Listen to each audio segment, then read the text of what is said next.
Other interesting political news, the UAW is filing charges against Trump and Elon Musk. Is this more lawfare? Well, yes. One would think they would just spend their time making reliable cars.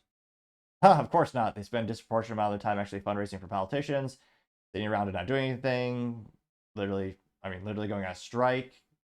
Most they do.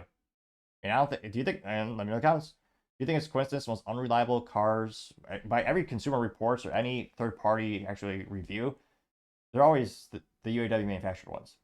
You want a reliable car, you get Toyota or Honda, which is famously not unionized labor, and those cars last, what, 400,000 miles plus? Now, that being said, not everyone in the union shares that Marxist ideology, wanting to work, get paid more and more to work less and less.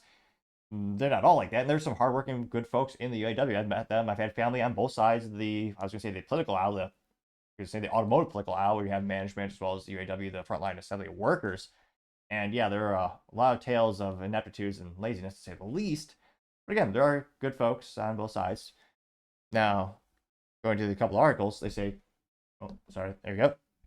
Take a quote. The United Auto Workers Union has filed a federal labor charges against Donald Trump and Elon Musk following comments made during a live stream interview where they discussed handling striking workers. Trump commended Musk for firing employees who went on strike, prompting the UAW to accuse both figures of illegally intimidating and threatening workers. The charges stem from statements made during the interview where suggestions were made that striking workers could be summarily dismissed, a practice that violates the federal labor laws, which is BS to begin with, protecting workers' rights to strike. This legal action has sparked a wide range of reactions, with some supporting the UAW's move to protect workers' rights, while others criticize it as a politically motivated act. Yeah. Is this really about making the working conditions better, which are already, ridiculously lofty, to say the least? Again, there are some really difficult jobs. I'll never forget when GM went bankrupt for the third time. One of the reasons were the massive pensions and the big cost of labor. Well, they're paying someone about $76 per hour to put a tire in a car. $76. Now, that does include the healthcare and the other not direct payment to the actual UAW member. But yeah, about $76 to put a tire on a car. Keep in mind, they weren't even lifting the tire. The machine was doing that. And the machine had, what was it, like six, it was a specialty machine to actually, secure the lug nuts to the vehicle. So it was a pretty rudimentary, rudimentary labor. And yet they're getting paid so much money to do so little. And yeah, look at it's why I always talk about the UAW being a political, and they're always in the political part of the show. They're one of the biggest donors ever. One of the biggest discrepancies of actual merit versus corruption. Never forget when Biden had a White House summit to talk about electrical vehicles. He invited 3 companies: General Motors, Ford Motor Company, and Chrysler.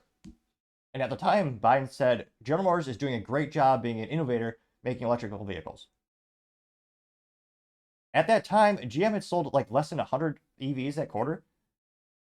Tesla was selling over 100,000. Yet they stubbed Tesla because Tesla doesn't use unionized labor, because they'd actually prefer to have employees who work hard, and they reward them with stock options. Working at Tesla's got to be one of the best jobs on the planet. Imagine having stock in Tesla, which, again, not financial advice, but historically speaking, has done better than any of these automotive companies. Bar none. Now, going to some of these top comments, there's got about a mix 50-50. Therefore I am. Well, which again, there he is. And he says, quote, breaking, United Auto Workers union filed labor charges against Donald Trump and Elon Musk for attempting to intimidate and threaten workers. The UAW has filed a federal labor charge against the disgraced billionaires Donald Trump and Elon Musk for their illegal attempts to threaten and intimidate workers who stand up for themselves by engaging in protected, concerted activities such as strikes. Yeah. That got 261,000. One of the first comments comes from Paul Zupa saying, quote, and this is why many people rightfully despise unions, getting 4.3 thousand likes. Because again, if Trump wasn't running for president, they wouldn't be doing this. Again, the UAW, they gave the official endorsement to Biden, of course, because Biden's been a union guy his whole life. Allegedly, money, 10% for the big guy. Oh, excuse me, sorry, didn't mean to say that, of course. Going down, some other top comments comes from, what is this? Me Gorge 1967, saying the UAW doesn't represent a majority of its members. Look at their Facebook post, overwhelming support for President Trump. It's UAW leadership doing this. They're shoveling so much propaganda down the throats of members via the videos and post that this should, oh, gotta make that text bigger. Should be illegal. The members don't get a vote on who the union is backed. They never do. Don't be upset, the union members. This is all Shawn Fain and his union leadership. Yep, agree. Shawn Fain is his right-hand man is literally more left than Bernie Sanders. He's a Marxist. He's also, Shawn Fain is also a federal investigation for illegal practices. We'll see how that pans out. But yeah, that's true. I actually joined when the UAW was on strike. I joined a lot of live streams, and it wasn't all just support for Biden as well as Shawn Fain. There are a lot of folks who don't agree with what they're doing. Now, granted, this union has millions of dollars in their war funds, their chests, to pay for people not to work, as well as do lawsuits like this.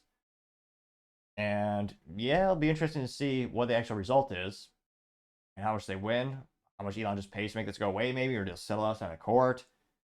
But yeah, it's fascinating to see where they actually focus their money and resource allocation at the UAW.